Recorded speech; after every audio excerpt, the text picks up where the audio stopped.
it's like, well, of course he doesn't care as much as you do, but you've also not given him a reason to care.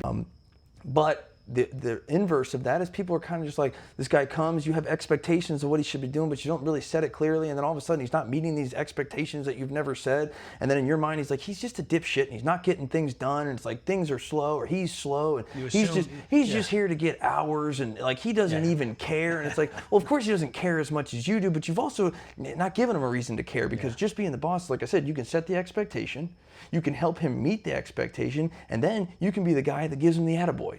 Because just an attaboy, just the reward of like, hey man, you're killing it. That goes a long way with people. Just putting your hand on someone's shoulder and being like, I'm really proud of you, man. Like you are absolutely killing it.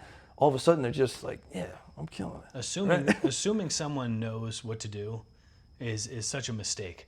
To have them come in and like you said, like treat them as they're just punching a clock, and you assume that like, well, obviously you should know what's good for the business. Obviously you should know not to do that. Obviously you should, Yeah, but it's not obvious. It's not obvious. Like I just said, when I started my business, I had no idea what I was doing. Nothing is obvious. Yeah, nothing is obvious at all. And that's, I mean, I think it's as clear as that, but then so often the same guy that keeps saying like, there's no good help. It's like, you can't find good help. And everybody that walks through the door is a dumbass. So what are they doing? They're meeting the expectation that you're giving them, which is they're a dumbass. So what are they doing? They're meeting that expectation, and they kind of are a dumbass. If you think they're going to be a rock star and you treat them like a rock star, you think they're a dipshit and they're going to be like, either way, you're going to be right.